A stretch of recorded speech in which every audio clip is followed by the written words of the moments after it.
So there's a guy at work who Says we all suck. he's newer. Yeah. And I said you should check out because he was going to play Breath of the Wild. Yeah. So I was like, oh, you should check out our podcast episode. Yeah. Episode 1, and you'll hear my thoughts on it. Because as I talk to people about video games, I realize that I say the same thing that I already said in the podcast. Yeah. And I just assumed he would never go listen to it. Like the first time he asked for like a URL. And then yesterday I was like, oh, well, I forget which game we were talking about. Maybe the last episode, Hollow Knight. And he was just like, oh, well, I actually did hear your podcast. And I was like, oh, okay, cool. He was like, yeah, I don't really like how much you guys curse on it. Oh, I was like, okay. Really? I didn't think it was that much. He was like, oh, no, yeah, you guys I have my kids around, is what he said. And so I can't find the time to listen to it. Obviously if I was alone, it'd be no problem, but I've got kids. Right. So I wonder, I don't want to censor how we talk necessarily, but I wonder if it's worth it. I mean, you guys tell me, and this is this crazy idea, but is it worth it in post to throw in some beeps or something? I think there's a happy middle ground, right? Where we just say it less frequently, and then probably it comes out. Yeah, right. Fuck that. Okay. No, I'm just kidding. Yeah, that's a good idea. All right, that was it. That was my last bomb.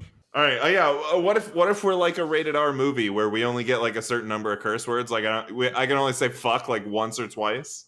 Okay. Yeah. And as long as you just kind of keep track of it yourself, or maybe just as you're editing it, I'm sure you listen to most of what we say. And if someone's just throwing out a few too many fucks, just penalty box. Right. Yeah. You just mute them for 10 minutes. Or you just say earmuffs kids, and then you can just say whatever you want. Right. Yeah.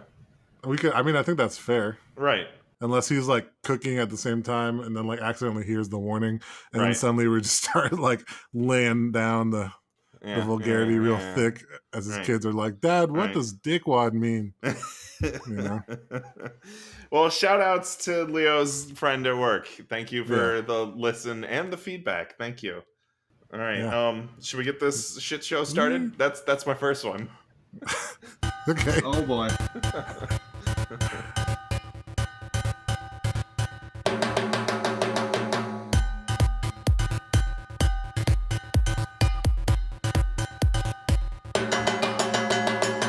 Welcome to the Good Games Podcast. My name is James.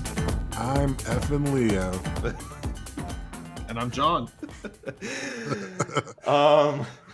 Welcome to the semi-explicit podcast.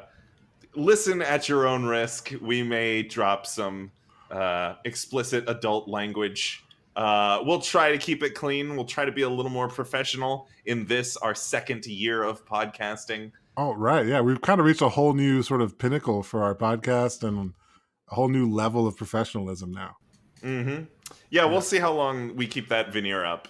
Let's see. Yeah.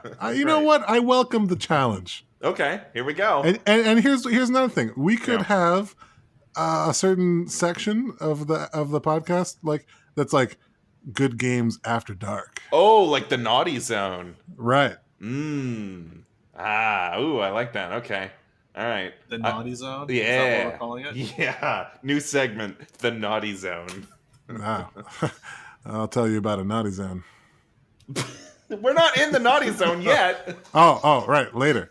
I'll tell you some stories later about the naughty zone. Before we go to the naughty zone, we need to talk about Resident Evil 2, specifically the 2019 remake. I hope the both of you played the 2019 remake and not the original. I mean, would it really be that bad if I did play the original? I think it would make for an interesting conversation. Sure, yeah. Yeah, guys, my first criticism is the graffics are really bad. The graphics just didn't age well. I don't think we played the same game. That was the first thing I noticed when I started playing this. I was like, wow, you can see the individual beard hairs on characters' faces. The facial expressions were insanely good in this game. Yeah. They definitely got the actually they were kind of almost too good. Yeah. I mean, they were really good, but like you kind of brush up against that uncanny valley. Like 90% of the character models look amazing, and then there's that 10% that are like, oh, that was Almost. like a little bit unrealistic, and you kind of like, oh, like people don't really look like that when they smile. Like, Yeah, right. Oh, yeah. give me some examples, because I thought everything was fairly realistic looking. Leon kind of looked a little weird sometimes when he was smiling at Claire. Yeah, it's and just like cop dude. it's the talking scenes, like because there's a lot of cutscenes in this where characters are just talking at each other or talking to the camera or whatever, and it's fine. The game looks incredible. This is definitely one of the best looking games I've played. The RE engine looks amazing. The character models are detailed beyond belief. It looks amazing. But I'm just saying, when you get a game that looks this good, when the character models are this high fidelity, you start brushing up against that uncanny valley, and every once in a while, like 9 times out of 10, the illusion is perfect. And then that 1 time out of 10, you're like, oh yeah, these aren't actually real people. I am playing a video game. Yeah. But it's just kind of like more effect. Yeah. It's more like blaringly obvious. When it happens. So, did you guys do your first playthrough as Leon or as Claire? I've told you before, man. I'm Leon all the way. Okay, we got the same name. I also did Leon. Yeah. I did Claire, actually. Oh, good. We're going to have some good things to compare against here. That's good. Hold on. I have to give full disclosure before we talk about this game. Yeah, here we go. Mm-hmm. As you guys know, horror games are not my forte. Right. If you guys would have come over and played with me, I would have played the whole game through however you wanted to play it. Right. But because it was just me alone, I could not get through the game unless I played it on assisted mode. Ah, okay. With a walkthrough. Oh. And like multiple lights on in the room. And I may have had some music playing too at the same time, just to like distract me a little bit. That's interesting, because I didn't play with the assisted mode or whatever. Yeah. How did that? I mean, did you play with that on the whole time? How does that affect the game? How does that affect the game? What is that doing? I don't know what that's even doing. Well, how long do you expect the game to be completed? Like you did the Leon. How many hours did Leon? Now I know John finished the game way faster than I did. I think my final play time was like 10 or 11 hours or something like that. John finished it in like 8, I think. Right, John? I finished the game in 5 hours and 55 minutes. Holy wow. Earmuffs, kids. Yeah. Naughty zone time. Holy shit. Yeah. That's really fast. Yeah. And naughty zone. But how?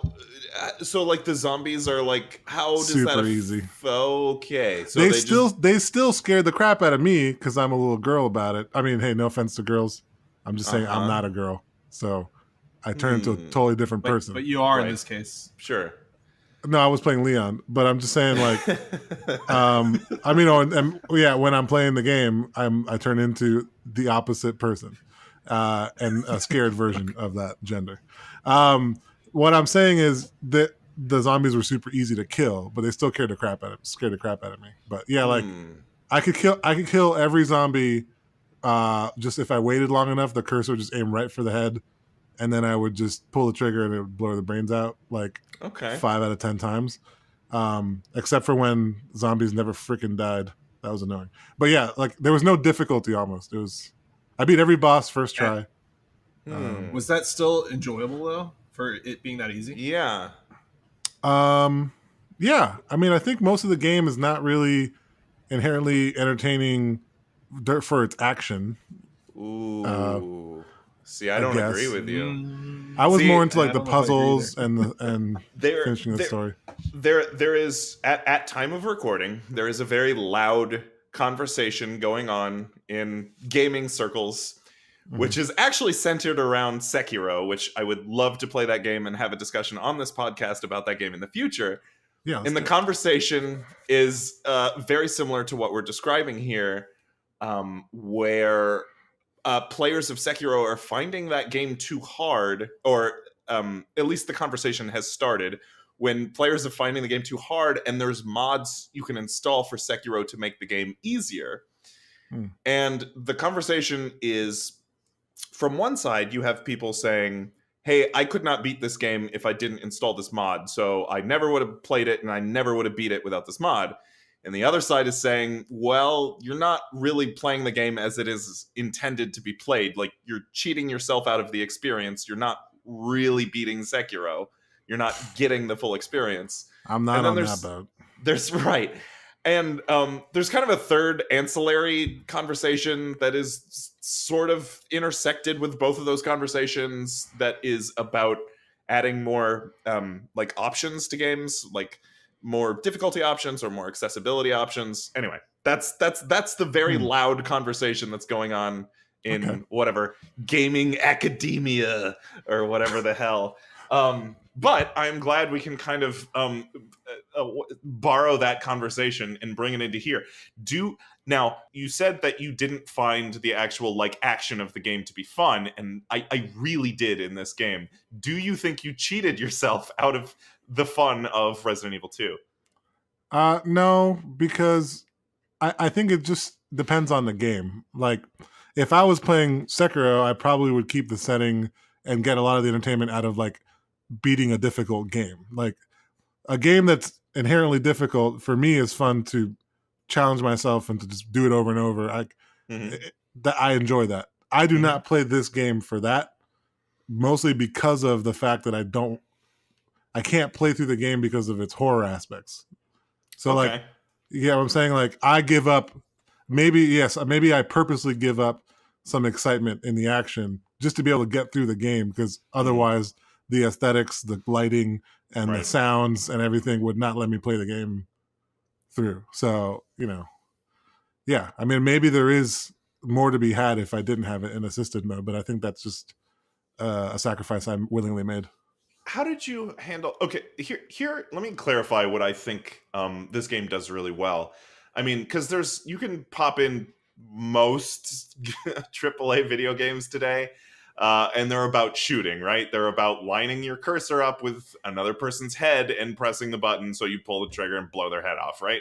That is a lot of AAA games are that. And I think Resident Evil 2 does that, does that fine. But the thing that this game does really well is, first of all, level design. Holy Naughty Zone, holy shit! The level design in this game is awesome. But the reason the action in this game works so well is it's blending the over-the-shoulder shooting mechanics that have gotten refined in the Resident Evil series over the years, and refined in like shooters and generals over the years, but it's blending that with the traditional survival horror aspects of the original Resident Evil, which are like health management, ammo management, inventory management. How did you fare with like item management in this game? Did you just have like tons of ammo always? Did you have tons of health potions always? Towards the end of the game, I felt more of the struggle there than I did in the beginning. I'm not sure if assisted mode affected like the actual drops of ammo, but I needed less ammo. I think I wasted less ammo in combat. Right. So it was good for most of the game, but then like towards the end, you definitely felt like, I don't know, maybe I think there just ended up being more enemies, maybe tougher enemies. Okay. Actually, I'm curious to know what John thinks there, because he's kind of our resident FPS expert. Yeah. And I don't know if the regular mode, I'm sure you played, John, does everything James ring true for you in terms of this game being like implementing some of that good shooter mechanics? Because it didn't for me, really.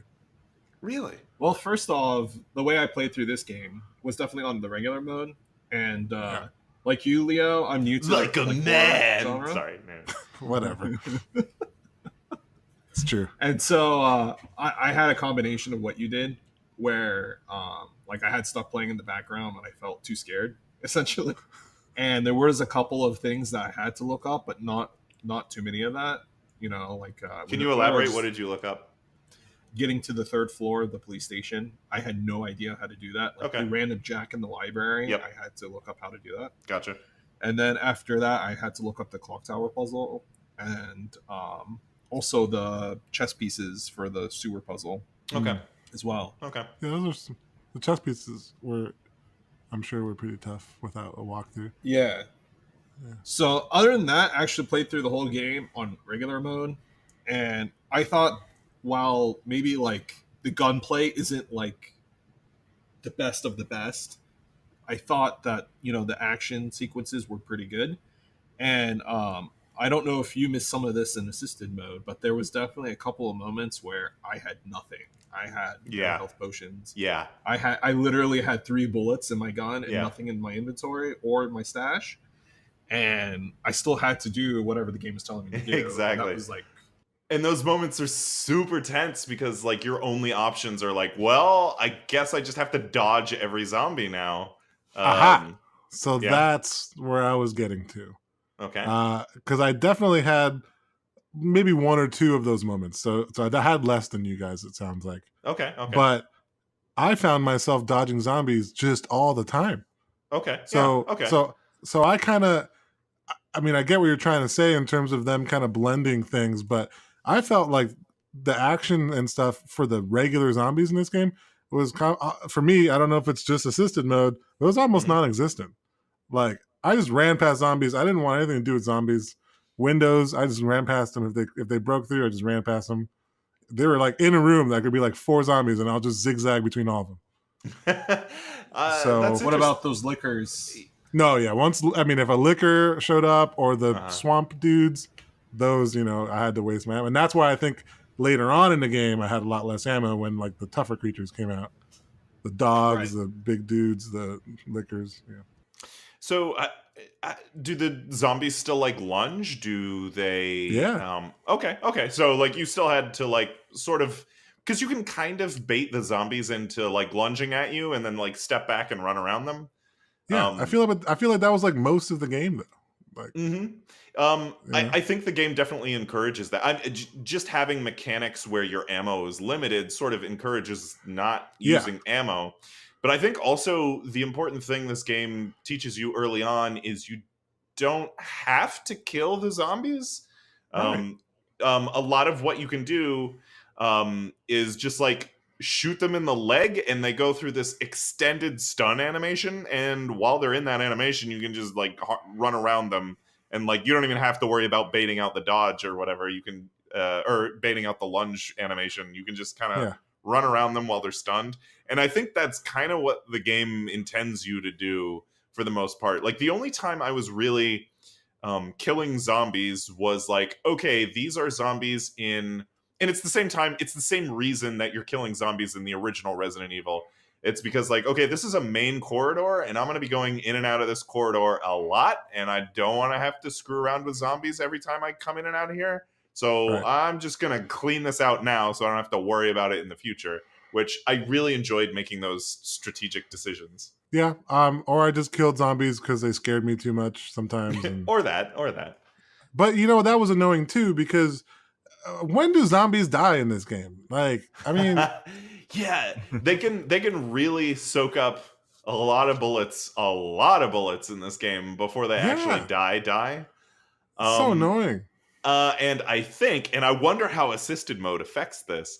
And I think they're doing a little bit of fudgery with zombie health and well, I know I'm pretty sure at least with the zombie health, they're doing some fudgery. So if you have a lot of health items and a lot of ammo in your inventory and you're at max health and you're doing really well, zombies take more hits to kill than if you have few bullets and no health items and one more hit and you're dead and all that stuff. Zombies zombies take less hits to kill. I would agree with you, and I've definitely felt that happening, and it bothered the crap out of me because I just never knew when a zombie was actually dead or not. Mm-hmm. I found myself knocking down zombies to the point where they looked like they died, and I would walk up and like straight up gangsta double tap them in the head a couple times while they're on the ground, just to make sure, like, pop, you better stay down, fool, and then like, and sometimes it would still get up. It made no sense to me. I kind of like that though, because like we're talking about zombies as a game mechanic, right? And if we're taking zombies more from, if we're looking at zombies more from a thematic aspect than a mechanical aspect, like, you shouldn't be able to tell whether or not the zombie's dead. It's a zombie. It should be able to get back up, you know? Like, I disagree thematically, though. Yeah, wait, thematically, you shoot them in the head and they die. That's the theme. Exactly. Yeah. Some zombies, I'm with you, John. Sure. Well, I don't know. I liked I don't know. I liked the fudgery that they were doing there. okay, can I here's a happy medium. Yeah. If I shoot the zombie with the Matilda, which why the hell does he have a gun called the Matilda? That's a Anyway. Resident Evil thing, yeah. Yeah. If I shoot a zombie with the Matilda, maybe don't tell me whether or not it's dead. If I shoot him with a shotgun, always blow its head off. Just every time. I had that happen most of the time. If you shoot a zombie with a shotgun point blank, most of the time they were dead. I think I had like one zombie get back up. I was like, what the? Come on. Yeah, that's where I felt cheated. Yeah. In later games, they added an animation. So, like, when the zombie's on the floor, you would do, like, a little killing animation, and that was definitely means it's dead after that, right? Right. I mean, that's just me, maybe. I definitely get what you're saying, though, James. I think that if it wasn't scary zombies, I probably would agree that thematically it makes sense that we don't know they're down. But, like, I just wanted to know that dude was not going to pop up and scare the crap out of me anymore. Specifically because they're scary zombies, it is more effective to not know if they're dead. That makes it more tense, right? Scary. Exactly. That's what this game is trying to do. It's trying to build that atmosphere. When you're walking through this hallway and you see all these zombie corpses, if you see the zombie corpses on the floor, there should be just that little inkling of doubt in the back of your mind, like, did that just move? Did that just move? Oh god, it's still alive. Like, that should be happening. Like, you shouldn't ever feel, I don't know, 100% safe, which segues into my next talking point, and I think it's a lot of what I don't know, gaming academia, to use that term again, is talking about when they talk about Resident Evil 2. They talk about Mr. X. What did you guys think of Mr. X? I could see why everyone loves Mr. X. I'll start with that. Okay. Do you want me to start with why Mr. X is fantastic? You think Mr. X is fantastic? I do. I think he's the best part of the game. Because similar to the last thing we just talked about, where there should always be that little inkling of doubt in the back of your mind. You should never feel like you're 100% safe. You're in a horror game, right? You're surrounded by all these zombies. Mr. X, for those who have not played Resident Evil 2 or Resident Evil 2, the 2019 remake, because that's what we're talking about. Specifically in the remake, about, I don't know, a fourth of the way into the game, there is this unkillable super mutant who in the game is only ever referred to as the T00, but fans call him Mr. X. I think John and I looked this up just because we were curious, and I think it's because of merchandising. I think at one point there was an action figure and they called the T00 Mr. X, so then all the fans just called him Mr. X. Anyway, little Mr. X history lesson there. I never knew that. Yeah. So at about 25% of the way through the game, you start getting stalked by Mr. X. The way Mr. X works is he just slowly approaches you, and if he's in front of you, he'll start throwing punches or whatever. Now, once you run away from him, here's what makes Mr. X so scary is he follows you, and he never stops following you. Basically, for the rest of the game, he just stalks you constantly. And there's basically 3 states after that. You're either right in front of Mr. X, you're either like in a room and you're relatively safe, or more commonly, you're in a room and you can hear his footsteps outside the hallway shuffling around while he's like searching the rooms nearby looking for you. Very creepy. It's a very creepy sound. Oh my god, the sound design in this game is so good. Out of me. I know. And after Mr. X is introduced, you I think there are some rooms where his AI subroutine like won't come in and look for you, but most rooms he will come in. Like, you're basically never safe to just sit around in the room and like investigate to your heart's content, right? There's always this timer. You definitely feel that way too. Yeah, there's always this timer running in the back of your head. You're like, I gotta get in, I gotta look through all this stuff, I gotta gather all my items, gotta solve these puzzles fast, gotta get out of here before Mr. X comes, and then it's very creepy. It really adds this layer anxiety inducing. Oh my god, it really adds this layer of urgency on top of the game, which is why I think he is the best mechanic of Resident Evil 2. Here's my problem with Mr. X. And it's the same problem I have with every character in this goddamn game. Sorry. Yeah. Oh, Naughty Zone. Naughty Zone. I'm going to throw out a couple of G-dams here. Yeah. G-dams? What? Okay, yeah. Every goddamn character in this goddamn stupid fucking game makes no damn sense. Okay. Why on God's green earth are these characters showing up across the map for a cutscene when you just saw them in another room? They like have teleport ability. And if Mr. X's mission is to destroy, like to follow you for the rest of the game, the very first time he shows up, he's like 5 feet from you. Yeah. So why doesn't he then just bust through that wall and attack you? And then how come like a minute later I'm by the clock tower and he shows up there? Like if he's moving that slow the whole time, there's no way I'm going to see this guy. You know what I'm saying? Like there's specific cutscenes or something where where he just shows up like Halloween style. Wait a minute. What are you talking about? First of all, with the characters teleporting, can you what specifically are you another talking character that did it too was again I ran through the Leon run through, so I'm not sure how it compares to Claire's, but Ada. Yeah. Ada is just like fucking everywhere. Like, what do you mean? You see her? Okay. So like, she's in the parking garage, and then the next time she appears is in the jail, which is like right next to the parking garage. Like, yeah. But you're there. Like, like she wasn't in the game world, but then suddenly, like 5 seconds after you, she's there in the jail with you. And it's like, how did you get here? There's no way. I was just walking through there.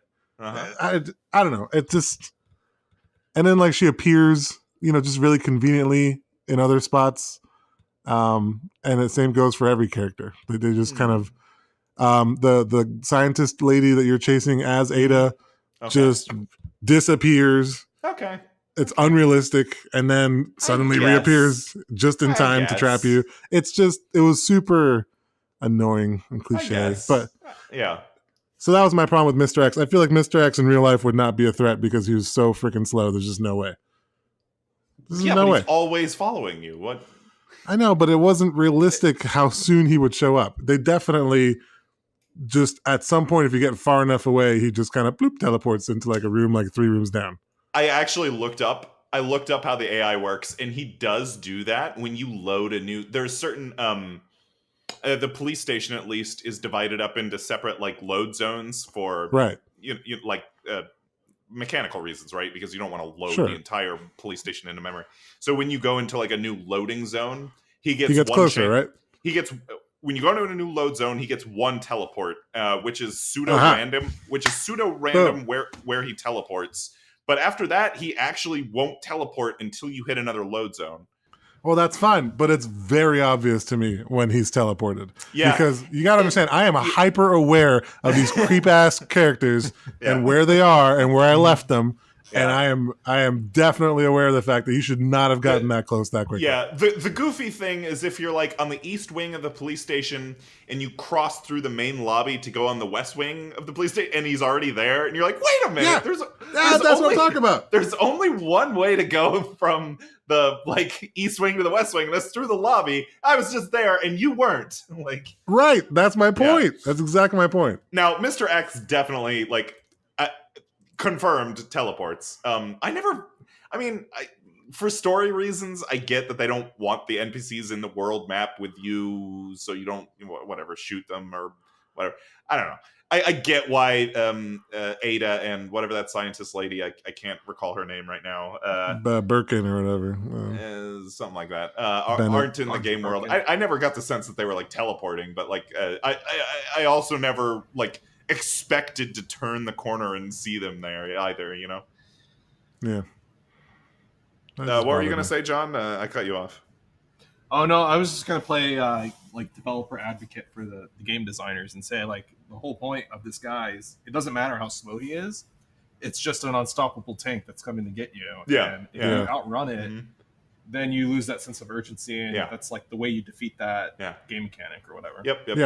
I think you're right. I think as a game mechanic, it definitely did a good job of adding that sense of urgency. It just peeved me because I was extra sensitive about it. Okay.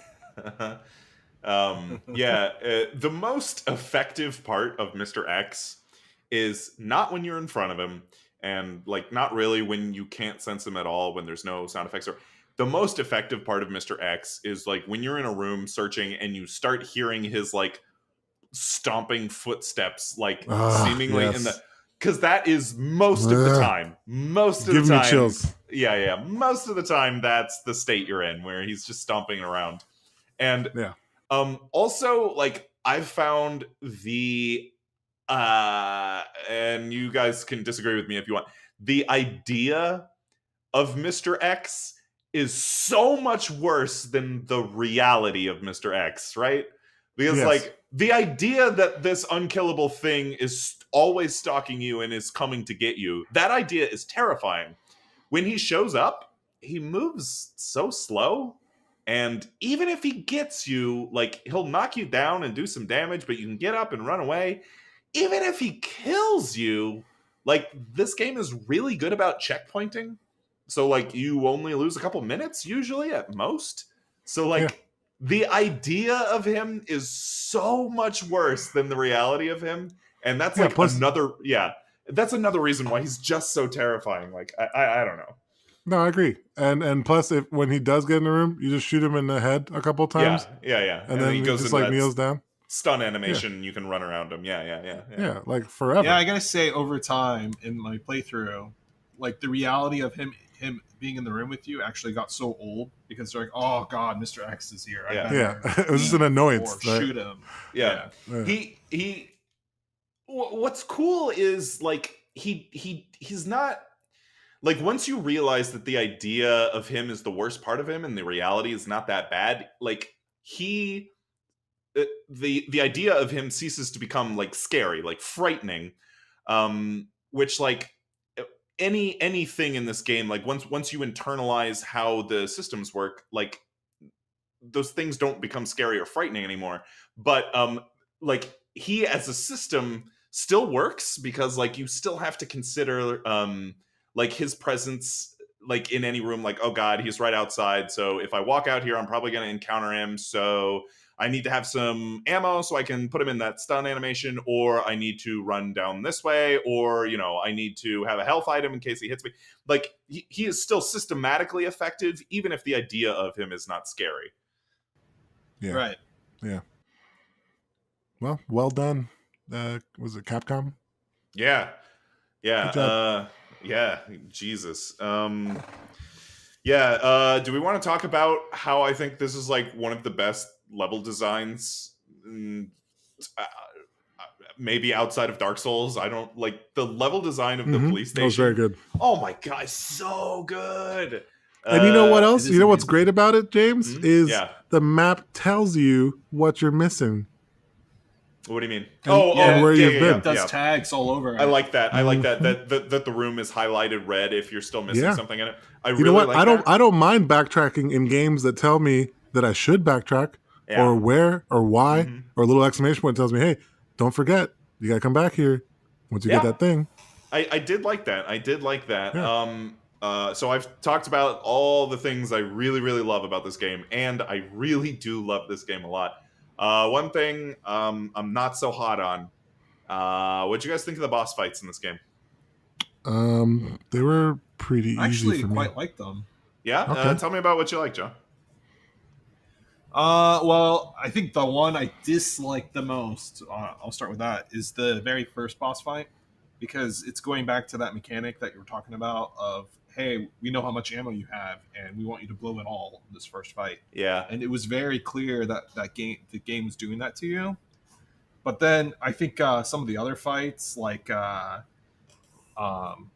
particularly the I want to say the crane fight, but the crane fight has its own problems. Can I go to the naughty zone real quick? Can I go to the naughty zone? That fight can fuck right off. That I hated that. That was the thing that like I was because like with now that we do this podcast, sometimes I just take notes while I'm playing games of like stuff I want to talk about. That was the first note I made about like this boss fight can go fuck itself. Which fight is it? Where the crane fight? Which one was that? Where you have to ram the. That was the one where the crate. Yeah, you have to ram the crate into the guy. Yeah. At the end, yeah.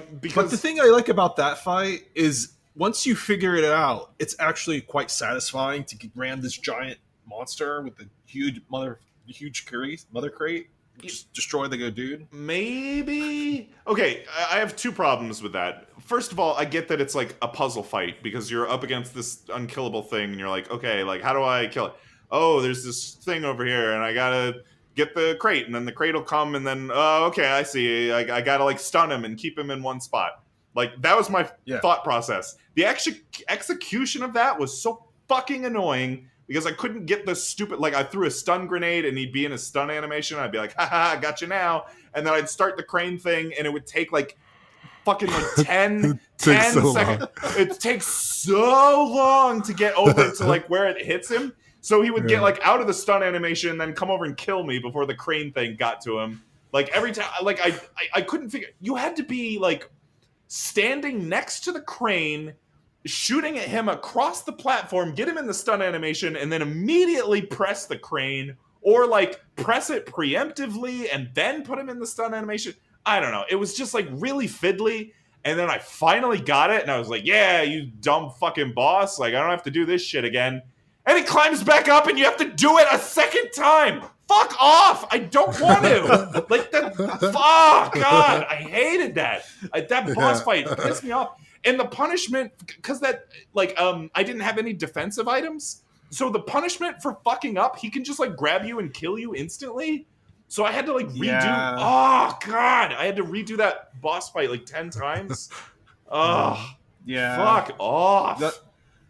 I think the one thing they could have done to make that boss fight extremely better is increase the play area of that crate. Yeah, it's very small. It's like 3 crates. Yeah, exactly. Like make it easy for me to like lure him into the danger zone, and or make the crane more responsive, right? Like, I don't need to make it like a wind up, and then release. You know, sure, like the first switch winds it up, and the second switch like almost immediately it comes swinging through. You know? Sure, yeah, because like in I don't know 30 to 60 seconds, I had solved the puzzle of what the game wanted me to do, and the execution of that was so tedious. Like, oh my clumsy. God, it's very clumsy. It just really pissed me off. Which, I don't know. You're right. It just felt clumsy. Like all of it felt super clumsy, and like and he has these long like swiping attacks, and there's like no room on the thing to dodge it, so like you just end up eating shit so much. That boss fight, oof. That was pretty bad. What you guys think of the last boss fight? You talking about the very last boss fight on the elevator? The very last boss fight in the elevator. I don't know, that probably went on for too long. Like he okay, so to give context, the very last boss fight, you're fighting Mr. X, and it's kind of the same thing. Yes, it is. He grows the same arm, not Mr. right? X. What's that? Yes, it is. Yeah, it's Mr. X. Yeah. The very last boss fight is 100% Mr. X. What are you talking about? Yes. Yeah. Not on Claire's playthrough. Oh. Okay. Who was it on your playthrough?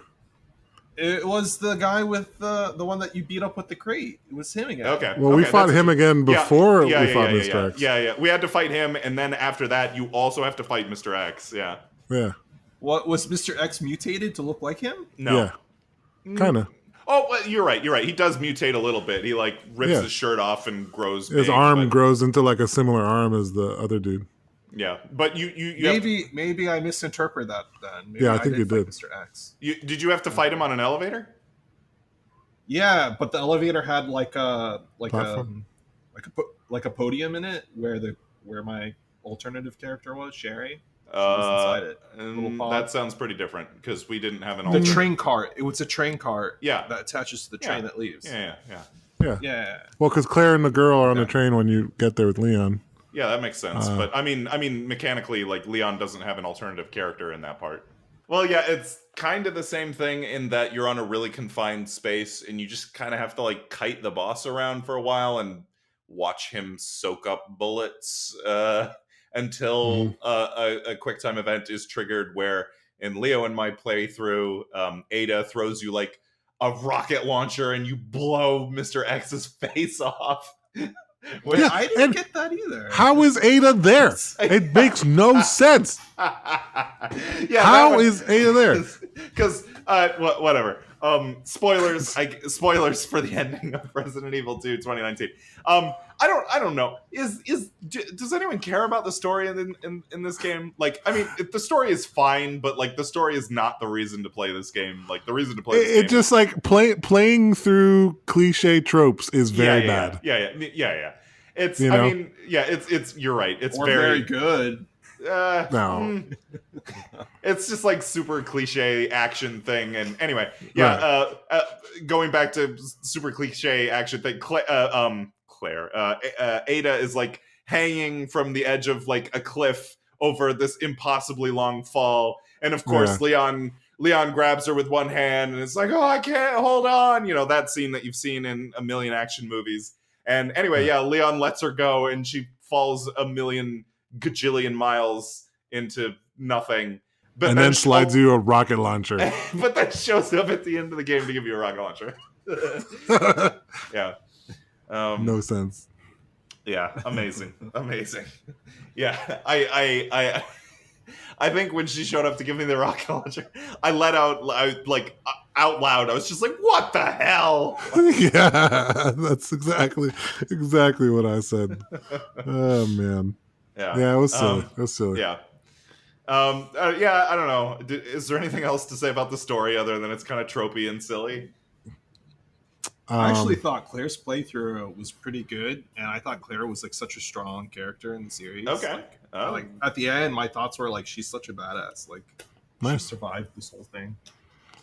Yeah. See, the thing that was the thing that was jarring to me is because like I've played so much Resident Evil 4, like I've played that game a gajillion times, and like Leon in that game is like super sarcastic, quippy, like always has a comeback, like just like in the opening part of Resident Evil 4, he's getting attacked by like a million zombies and then like they all leave simultaneously and he's like, where's everybody going? Bingo! Like, just like, but like this version of Leon in Resident Evil 2 is like super, I don't know, like baby faced and like sees like a zombie and goes like, oh my god, like, oh, like I don't know what to do, like that sort of thing. Rookie. He's playing a rookie now. I mean, he is the new cop. He is, but he's like, I don't know, character-wise, very different from the Leon in Resident Evil 4. So like when you say that like Claire is like this awesome badass, I'm like, yeah, I mean, Leon was all right. I don't know. Yeah. Leon to me felt like he was trying to figure out how to be human, like Dexter from the serial killer series. Right. Because like every time he interacted with any other human, he was just like, he kind of reminded me of Ryo Hazuki from Shenmue. He was just kind of like, huh. Yeah. Yeah. Oh, you're dying now? Oh, okay. Yeah. That sucks. This is like lacking personality. It's like trying to figure it out. Right. Yeah, I don't know. I'll have to play the Claire playthrough, I guess, to see if the story really is that much better. Now I got to play the Leon playthrough. And now I want to play the Claire playthrough to see if you actually fight Mr. X at the end. I don't want to play this damn game ever again. I already deleted it. I'm done. What? It's a good game. Yeah, holy cow! Yeah, Capcom was very impressive. With I didn't know that they could make a game this good. um, yeah. I was legitimately shocked at how amazing this game was. Very very good. That's my impression of Resident Evil 2. Amazing. Yeah, I give it 2 thumbs up. Okay, John. Yeah, I mean, it's definitely one of the best games I played in a long Okay, time. awesome. We all love Resident Evil 2. Let's get right into our tie-in because we spent a lot of time talking about Resident Evil 2. Our tie-in today is our top 5 reboots and remakes because Resident Evil 2 is a remake of the original Resident Evil 2. So we're talking about our favorite reboots and remakes. John, why don't you kick us off? Sure. So for my number 5, it's technically a reboot, but it's one of the older ones on my list, and it's Prince of Persia for I Okay. believe PlayStation 2. Yeah, the Sands of Time. Yeah, Great game. Yeah. Sands of Time. Yeah, it's. I don't know if it really is true to the original game, considering like the original game is extremely old and it was just a platformer, Mhm. and this game was very combat heavy and had a really cool rewind mechanic in it. Yeah. And yeah, I thought it was very stylish and flashy for a game of the PS2 era. And yeah, that time rewind mechanic was amazing, revolutionary. Yeah, it was super cool. Definitely. I guess I'll go. My number 5. So when we talked about our games of the year in 2017, we all 5 gave our or 2018, we all 5 gave our favorite games of 2018, and we really snubbed this game, which we probably shouldn't have, and I felt really bad if I was going to snub this game again. It's definitely one of the best reboots. God of War 2018. Oh yeah, Which the reason I didn't really talk about it on our best games of the year in 2018 is because I hadn't played it. At time of recording, I still haven't really played it, but I've played through like the intro where you're like hunting the deer with the boy Atreus or whatever. It seems really good. A lot of people say it's really good. I don't know. So you didn't even play. You didn't get to that first boss. No, I just went through the deer hunting scene. That's it. Well, and that the like boss fight is so good at the beginning. Yeah. Oh, okay. Yeah, I don't know. It seems really good. So, just by its reputation and the fact that I enjoyed the introductory scene, and also the fact that I feel guilty about snubbing this game last year, I'm going to put God of War 2018 as my number 5 reboot. My number 5 goes to a game that is yet to be released, but I know it's going to be good. I've seen the light. It is Final Fantasy VII Remake. Oh man, I will bet you dollars, any amount of dollars, that remake is not going to be good. I am still super excited for that remake. I'm very interested in that remake. It's not going to be good. There's no way. There's no way. Yeah, I'm very doubtful. There's no way. I'm glass half full, man. I'm being positive. I think it's going to happen, and it's going to be great. There is no way that's going to live up to its legacy. Not a chance. All right, so yeah, my number 4 on my list is a game called Strider, and nice. Yeah, this game was remade like 5-6 years ago now, and not too many people have played it, I guessed, because I picked it up like in a humble bundle like a year or two later, and it's actually really really good. It's surprisingly good and like really fun. And it's probably considered like a Metroidvania type game because there's the level design is built in such a way that you're revisiting certain areas once you get new abilities. Okay. And yeah, the graphics are amazing, the character design's pretty cool, and the boss fights were a lot of fun. So it's a pretty good game. Nice. I don't know anything about Strider except for I know Ziku from Street Fighter V is supposed to be based on Strider. That's all I know. Yeah. My number 4 best remake is The Secret of Monkey Island Special Edition. So this came out a few years ago. The thing that makes this remake so cool, so Monkey Island is a like classic LucasArts point and click adventure game from like, I don't know, early Windows and DOS era. And the thing that made this remake so cool is because they went back and the game is basically exactly one for one, except with, much higher resolution backgrounds and models. And they now have voice acting, because, voice acting didn't come to Monkey Island until I think like the third game. And, they have fully orchestrated music as opposed to MIDI and whatever. So it's exactly what you would expect from that sort of thing, from that perspective, like being a remake, just, all of the higher fidelity assets, artwork, music, whatever. The super cool thing you can do in Monkey Island Remastered is there is a button where you can hot swap at any time in the game between the classic and the remaster.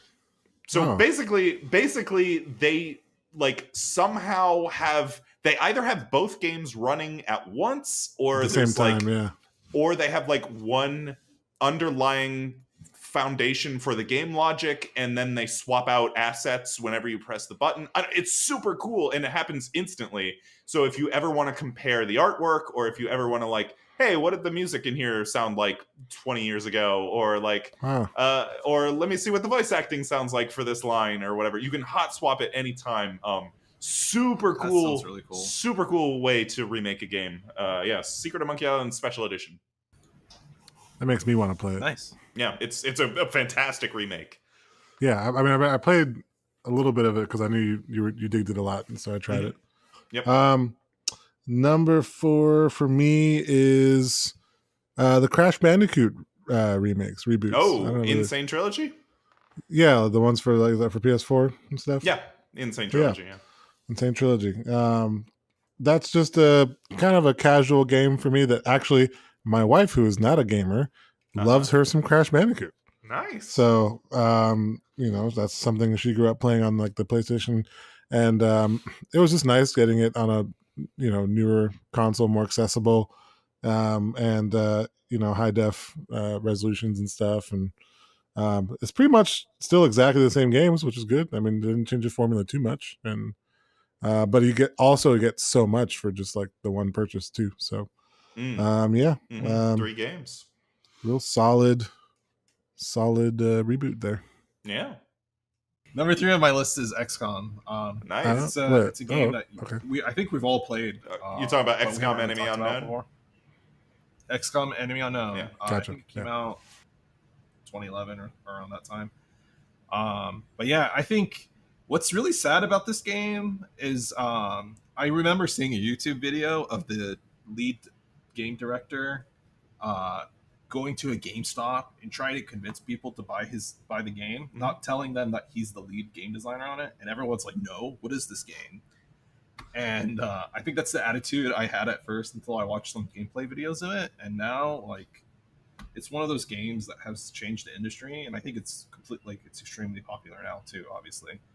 And it's hard to describe. It's basically this turn-based character RPG game, and there's this concept of permadeath that not too many other games have, and it makes you live with your decisions and play very strategically.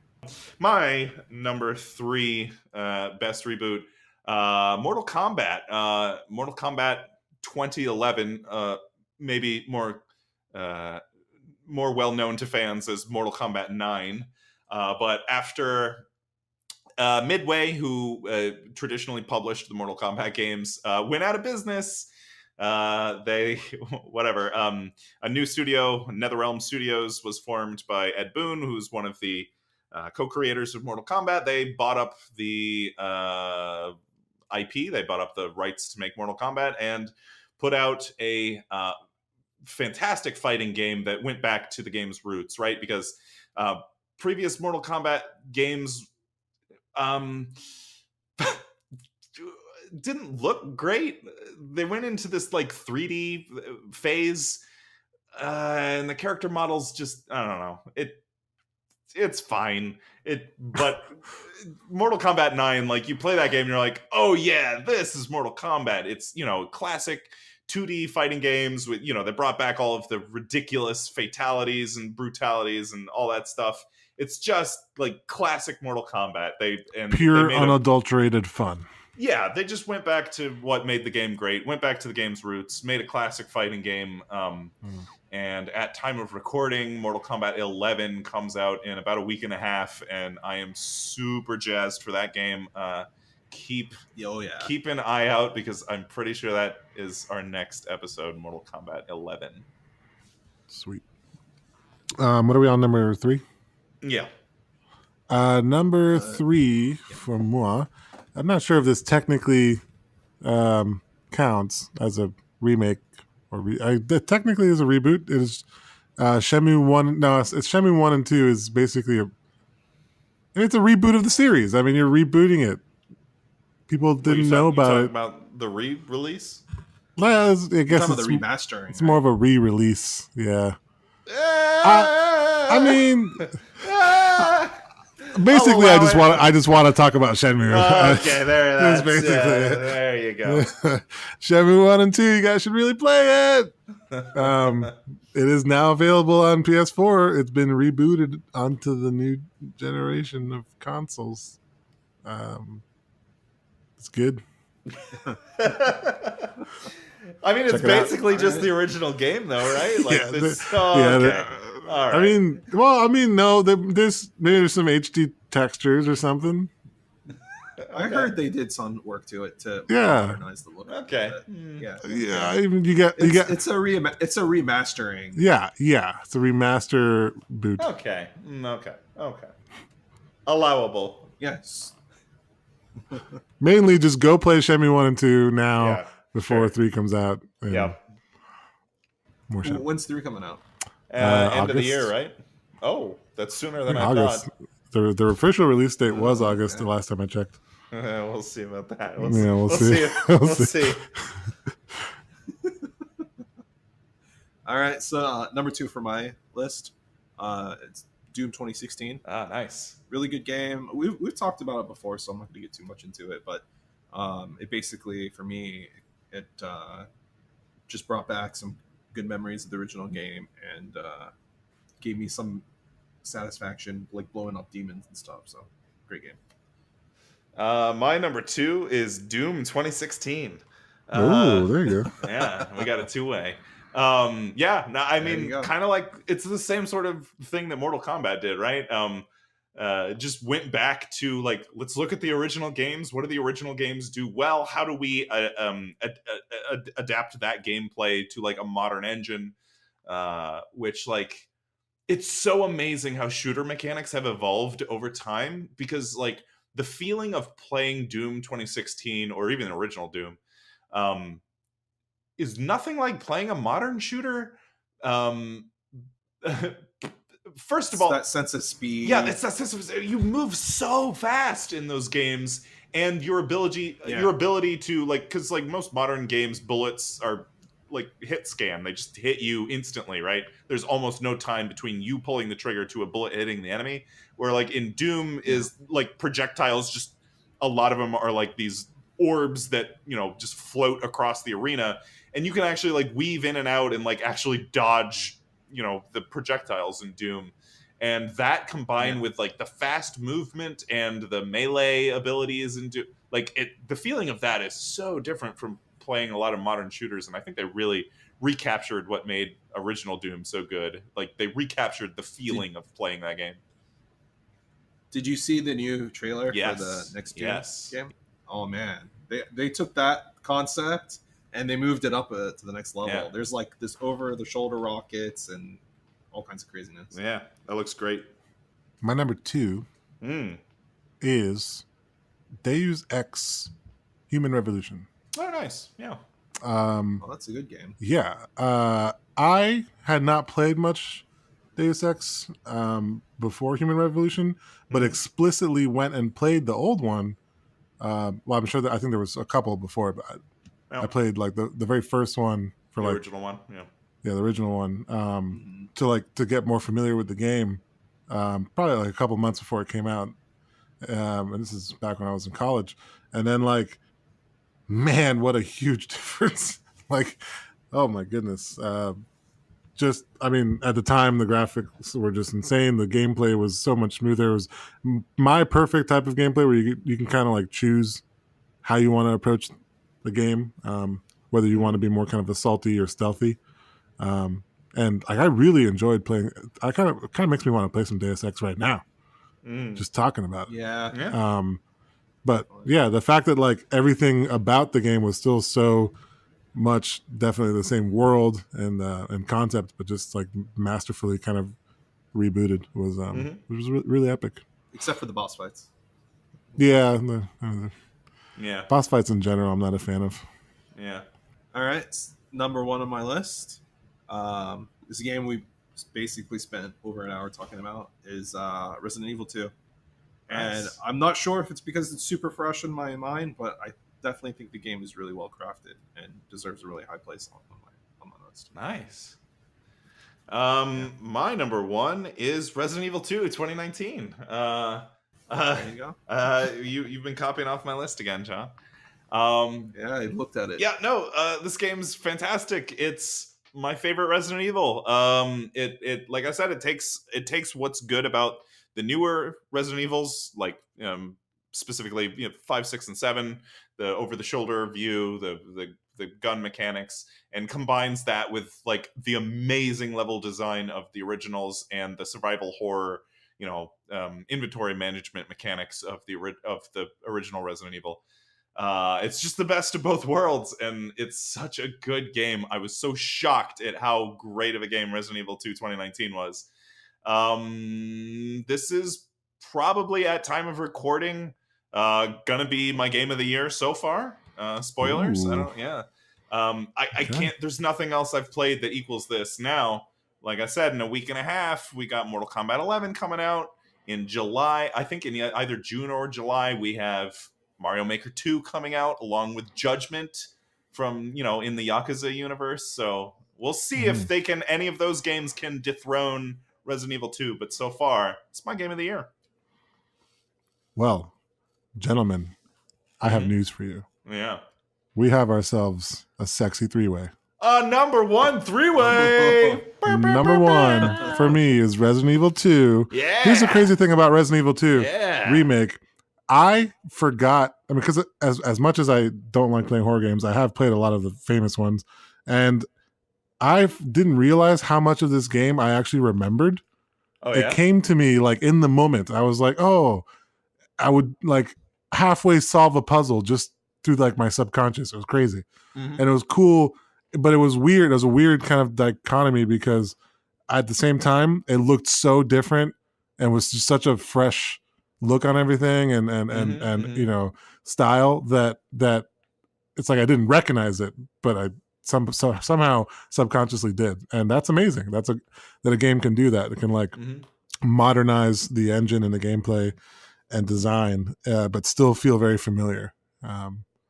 So yeah, as much as I hated playing it, I think it was a great game. Game was fantastic. Yeah, very good. What do we have to endorse? I'll go first. Yeah, go ahead.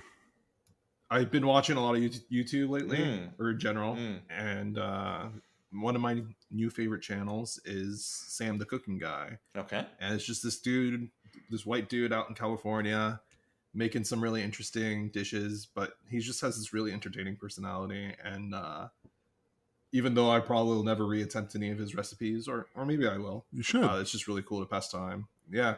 And it's like he makes like a really insane variety of stuff. So really recommend it if you guys are into cooking. I do like me some cooking, so I'll check that out. Sam the Cooking Guy. I'm going to endorse a video game. I have been playing a puzzle game called Baba Is You. I played that. Oh, do you love this game? Yeah, it's pretty good. I mean, it's enjoyable little puzzles. So basically, the gist of any level in Baba Is You. So the reason Baba Is You is called Baba Is You is because in most levels you play as a little sheep called Baba. And the interesting thing about this game is the rules for each level are explicitly written in text, in like interactable, pushable text blocks in the world. And you can push these text blocks around to make new rules. So, for instance, you might have like Baba is you and block is push. You can change that to like block is you.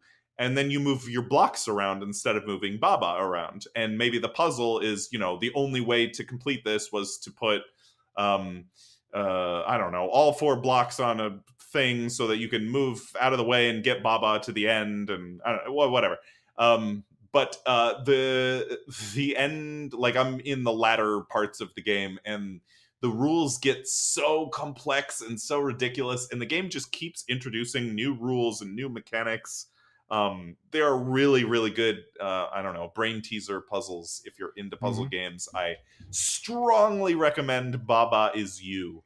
It is the only thing on my list that is challenging Resident Evil 2 for my game of the year. Baba Is really You. wow, that good. Okay, I love me some puzzle games though. I have a soft spot for puzzle games. So Baba Is You. I mean, it's really impressive just from like a technical perspective. Oh yeah. How they get the rules to work, systematically when you push the blocks around. Yeah, very impressive. Very, very creative too. I haven't played a puzzle game like this. Oh, super creative. Yeah. What are we talking about? Endorsements. Yeah. Okay. So there's, how much I love social deduction games, right? Okay. When we first played social deduction, like we first played Resistance. Years ago. Yeah. And we broke friendships over that. And sure. Oh yeah. It's amazing that a game can do that, Yeah. Mm-hmm. Forever since that game, we never trust Brian Steller. Like he's just Nobody an untrustworthy person. Yeah. Right. Just because of that game. So I love social deduction games. I played they're my favorite type. There's one that I recently played. Oh, I'm so that excited. Is called it's called Deception. Murder in Hong Kong? Murder in Hong Kong. Yeah. I've heard that game's really good. So this game is really interesting because it mixes social deduction and then, a spy or a murderer in this case, who knows he's the bad guy and has an accomplice who knows, and then everyone else closes their eyes so they don't know who he is when they open their eyes. But it also mixes that with pretty much the game of Clue. In where everyone has some sort of item and one other piece, like a tile, and like everyone has it like in front of them, and the murderer ends up deciding what item was used for the murder, but everyone has an item. So it's like this it's this really interesting like thing where as the game plays on, it just adds a whole nother layer to like figuring out who the murderer was, basically. And the fact that like that throws in like the whole theme of kind of like the murder kind of reminds me of Clue. It's really fun. You guys should check that one out. Have you seen Blood on the Clock Tower? It is no. It is a brand new social deduction game that's just now coming out like this year. That game looks super good. I'm gonna have to get it now. If you're into social deduction games, just take a look at Blood on the Clock Tower. It looks amazing. I'm super double endorsement. I was hoping you were going to endorse Blood on the Clock Tower because I really want to know how that game plays, because I like reviews of that game have just been like amazing. So I'm curious to see. That's it. I'm going to have to get it and I'll endorse it next time. Okay. All right. Good. All right. Anything else? Okay. Well, come back next week for some blood and violence and gore. We're going to be in the naughty zone for sure next week. We're going to be talking about Mortal Kombat 11. Finisher. And until then, I've been James for the Good Games Podcast. I'm Leo. And I'm John. And we'll see you next time. See ya.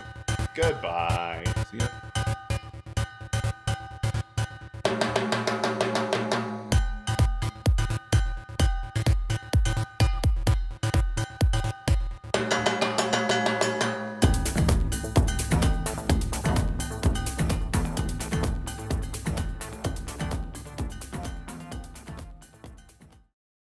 So yeah, my number 3 on the list is. Don't make fun of me. What?